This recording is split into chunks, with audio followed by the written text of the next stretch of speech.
Hi guys, இன்றைக்கி Monday என்ன லஞ்சுன்னு தான் பார்க்க போகிறோம். மண்டே வந்தாலே ஏண்டான்னு இருக்கும். இன்றைக்கும் அப்படி தான் இருந்துச்சு. இன்றைக்கான ஸ்பெஷல் பார்த்திங்கன்னா சின்ன வெங்காயமும் வெள்ளை பூண்டும் போட்டு காரக்குழம்பு, அது கூட சிவப்பு தண்டு கீரை போட்டு பொரியல். இன்றைக்கி டபுள் டமாக்காவாக ஃபைபருக்கு வந்து பீட்ரூட் பொரியலும் வச்சுருந்தோம். ப்ரோட்டீனுக்காக இன்றைக்கி கொள்ளு பருப்பை வேக வச்சு ஆட் பண்ணியாச்சு.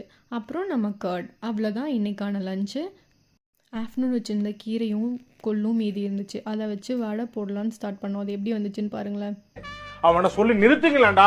அவன் நிறுத்துற அது லூசுக்கு மட்டும் வந்துட்டே இருக்கான் போடுறா. கடைசியில் அதை கட்லெட் மாதிரி பண்ணோம். இதுக்கு பேசாமல் பருத்தி மூட்டை குடோன்லேயே இருந்திருக்கலாம். அப்படி தான் இருந்துச்சு. அது கூட டீயும் வச்சு குளிச்சாச்சு. ஈவினிங் டின்னருக்காக பார்த்தீங்கன்னா மில்லட் நூடுல்ஸ் தான் பண்ணியிருந்தோம். மில்லட் நூடுல்ஸில் ஒரு ஹேக் இருக்குது. அதில் ஸ்பைஸ் கம்மியாக இருக்கும். உங்களுக்கு ஸ்பைஸ் அதிகமாக வேணும்னு நினச்சிங்கன்னா கடைசியாக வந்து கொஞ்சோண்டு தேங்காய் எண்ணெயில் உப்பு அண்ட் கறி மசாலா சேர்த்து தாளித்து மேலே போட்டு கிளறி சாப்பிட்டிங்கன்னா ஸ்பைஸ் சூப்பராக இருக்கும். இது இன்னைக்கான டிப்பை ட்ரை பண்ணி பாருங்கள். I hope you